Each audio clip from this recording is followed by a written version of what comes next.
The cursed nun. हर रोज की तरह सभी लड़कियां ऑर्फनेज के रूम में सो रही थी, लेकिन उनमें से एक लड़की जूलिया का मन कुछ बेचैन सा था। वो लेटी हुई बार बार करवटें बदल रही थी। उसका पूरा माथा बुरी तरह से पसीने से भीगा हुआ था। ऐसा लग रहा था मानो जैसे वो कोई बुरा सपना देख रही हो। घबराहट के मारे उसके चेहरे के भाव अचानक से बहुत गंभीर हो गए और एक गहरी सांस भरती हुई अचानक से उसकी आंख खुल गई। बुरे सपने से डरी सहमी जूलिया ने किसी तरह अपने मन को शांत किया। उसने थोड़ी देर के बाद फिर से सोने की कोशिश की, लेकिन उसे नींद नहीं आ रही थी।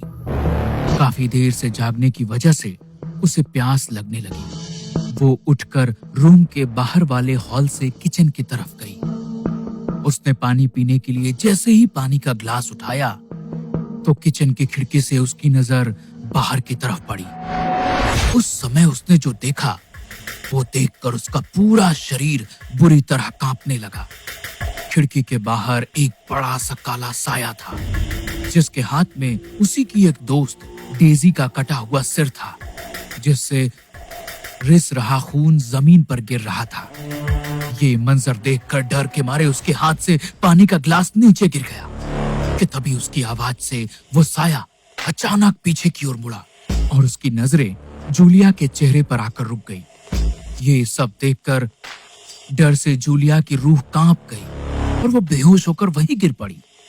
सुबह जब सिस्टर एलिसा किचन में कॉफी बनाने के लिए गई तो सामने का दृश्य देखकर उनकी आत्मा सिहर उठी। उनकी आंखों के सामने जूलिया का मुर्दा शरीर पड़ा था। उसकी गर्दन उसके शरीर से अलग हो चुकी थी। उसका पूरा शरीर बुरी तरह खून से लथपथ था। उसका मुर्दा शरीर देखकर सिस्टर एलिसा की चीख निकल गई। उनकी चीख सुनकर सिस्टर मार्था और सिस्टर मैरी जब वहां आए तो जूलिया को देखकर उनके भी होश उड़ गए। उन्होंने कैथोलिक रीति रिवाजों से जूलिया के पार्थिव शरीर को कब्रिस्तान में दफन किया। तो उन्हें एक और दिल दहला देने वाली बात पता चली। लड़कियों ने उन्हें बताया कि डेजी भी आज सुबह से उन्हें कहीं नहीं दिखी है। सभी के चेहरे पर चिंता और मायूसी के भाव थे। उनकी आंखों में आंसू थे। तभी सिस्टर मार्था ने रोते हुए कहा, इस बार भी हम कुछ नहीं कर पाए। वो शैतान फिर से हमारी बच्चियों को ले गया। ये घटना इस ऑर्फनेज में पहली बार नहीं घटी थी।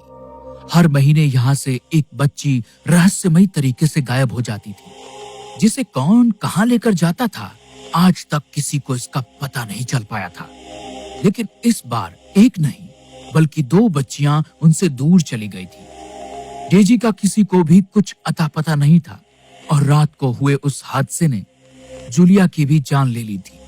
ऑर्फनेज की सभी लड़कियां बड़े ही खौफ में थी। सभी को डर था कि कहीं अगला नंबर उनका ना हो। डेजी और जूलिया के साथ हुई उस घटना को अब पूरा 1.5 महीना बीत चुका था, लेकिन इस बार एक भी बच्ची वहां से गायब नहीं हुई।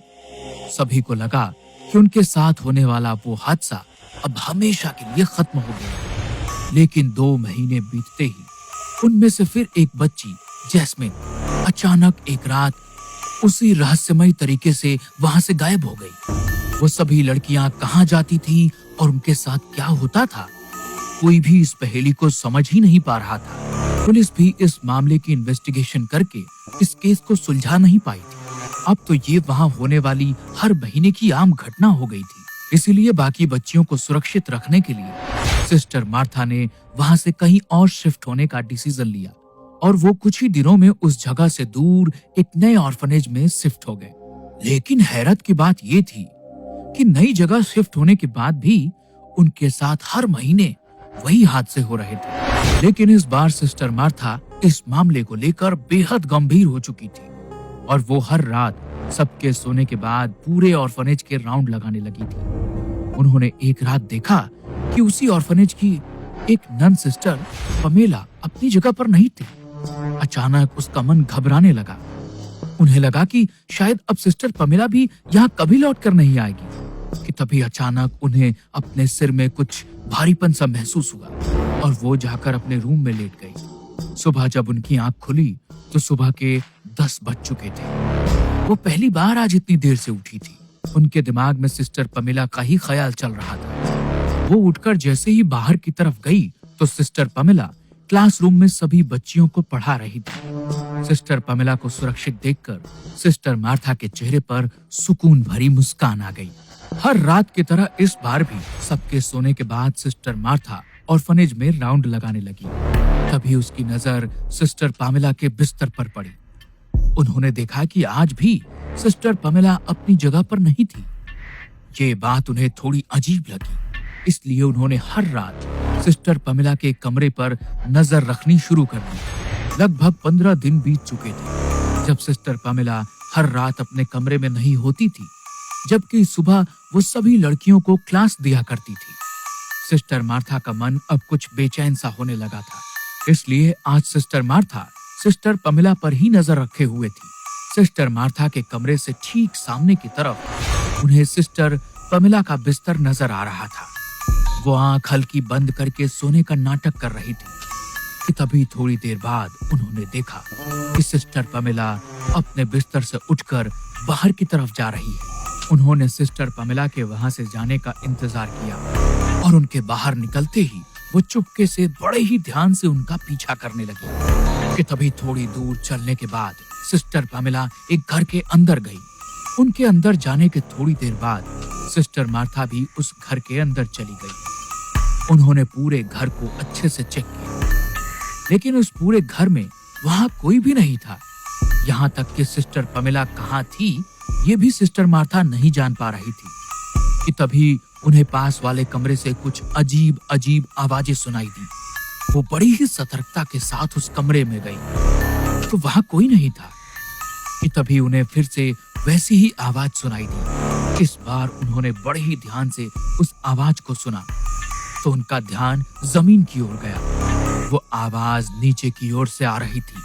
सिस्टर मार्था को कुछ अजीब महसूस हुआ, इसलिए वो उसी वक्त उस घर से बाहर आकर ऑर्फनेज चली गई। कुछ देर बाद उन्होंने सिस्टर पमेला को बाहर की ओर से अंदर आते हुए देखा और सिस्टर पमेला अंदर आते ही चुपचाप अपने कमरे में जाकर सो गई।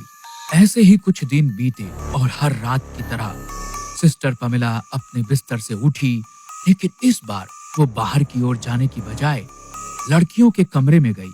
सिस्टर मार्था अपने बिस्तर से उठी और दीवार के पीछे छिपकर अंदर कमरे की ओर देखने लगी।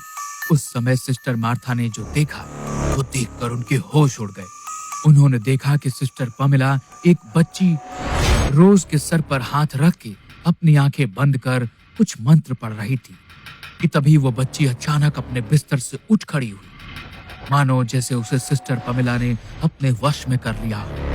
वो सिस्टर पमेला के साथ बाहर की ओर जाने लगी। सिस्टर मार्था समझ गई कि सभी बच्चियों के गायब होने का जरूर सिस्टर पमेला से कोई नाता है। उनको सिस्टर पमेला पर पहले से ही संदेह होने लगा था, इसलिए उन्होंने ऑर्फनेज की बाकी सभी नन्स को पहले ही इस बारे में सूचित कर दिया था। उनके आगाह करने के बाद कोई भी सिस्टर आज सो नहीं रही थी। सिस्टर पमेला के घर से निकलते ही सभी सिस्टर मार्था के साथ उसी घर में पहुंच गई और सिस्टर मार्था उनके साथ उसी कमरे में गई जहां से उस दिन उन्हें कुछ अजीब आवाजें महसूस हो रही थी। उन्होंने जमीन की ओर झुकते हुए जमीन को हल्का सा धक्का दिया तो वो जमीन अचानक से अपनी जगह से खिसक गई। उन्होंने ध्यान से देखा तो नीचे एक जाने के लिए वहां सीढ़ियां बनी थी। सिस्टर मैरी और सिस्टर एलिसा के साथ सिस्टर मार्था सीढ़ियों से नीचे की ओर जाने लगी। वो जैसे ही उस बेसमेंट में पहुंची तो सामने का नजारा देखकर उनके होश उड़ गए। उनकी आंखों के सामने सिस्टर पमेला शैतान की पूजा कर रही थी और जमीन पर पड़ी रोज बेहोशी की हालत में लेटी हुई थी। उसके चेहरे पर खून के छींटे पड़े थे। सिस्टर मार्था रोज के पास जाकर उसे जगाने की कोशिश करने लगी कि तभी सिस्टर पमेला का ध्यान पीछे की ओर पड़ा। उन्होंने जैसे ही पीछे मुड़कर देखा तो उनके होश उड़ गए। सिस्टर पमेला के काले कर्म अब सबके सामने आ चुके थे। पैसे की शोहरत के लालच में वो गॉड को छोड़कर शैतान को पूजने लगी थी, जिसके लिए वो हर महीने शैतान को एक मासूम बच्ची की बलि चढ़ाया करती थी। ये सब देखकर सिस्टर मार्था खुद पर से अपना काबू खो चुकी थी। उनकी आंखों में गुस्से के साथ उन सभी बच्चियों को खो देने का दर्द साफ दिखाई दे रहा था। सिस्टर पमेला, तुम तुमने गॉड की सेविका का रूप लेकर हम सबको चला है। तुम शैतान को पूजने वाली उसकी गुलाम हो। आज तक फरिश्ते का भेष रखकर न जाने तुमने इस शैतान को कितनी मासूम बच्चियों की बलि चढ़ाई है। इसलिए गॉड तुम्हें कभी माफ नहीं करेंगे। तुमने हमारी बच्चियों से उनकी जिंदगी छीनी है। मैं गॉड से प्रार्थना करती हूँ कि वो उन सभी बच्चियों की रूह को इस शैतान से आजाद करके हमेशा के लिए मुक्त कर दे। उनकी आत्मा को मुक्त जो तुमने किया है उसके लिए मैं तुम्हें श्राप देती हूँ कि इस जीवन से तुम कभी आजाद नहीं हो पाओगी। मरने के बाद तुम्हारी आत्मा को कभी मुक्ति नहीं मिलेगी। हमेशा के लिए इस शैतान की गुलाम बनकर रहोगी। और इस शैतान का कब्जा होगा तुम्हारी रूह पर। तड़पती रहोगी तुम, लेकिन कभी मुक्त नहीं हो पाओगी। इतना कहकर सिस्टर मैरी और सिस्टर एलिसा के साथ सिस्टर मार्था रोज को लेकर वहां से वापस ऑर्फनेज आ गई। लेकिन आज की रात बलि की रात थी, जिसका सौदा सिस्टर पमेला पहले ही शैतान से कर चुकी थी। आज शैतान को उसे भेंट में एक रूह देनी थी, जिसे सिस्टर मार्था अपने साथ ले गई थी। आज की रात वो शैतान से किए गए उस सौदे को पूरा नहीं कर पाई थी। इसलिए शैतान ने सिस्टर पमेला की रूह को ही अपना गुलाम बनाकर अपने सौदे को पूरा कर लिया था। सिस्टर पमेला अब मर चुकी थी। उनके पैसे और शोहरत के लालच ने न जाने कितनी बच्चियों की जान ले ली थी। गॉड के घर में उन सभी मासूम बच्चियों को तो आज मुक्ति मिल गई थी, लेकिन शैतान ने सिस्टर पमेला की रूह को हमेशा के लिए अपना गुलाम बना लिया था, जो मरने के बाद भी अब कभी मुक्त नहीं हो सकती थी।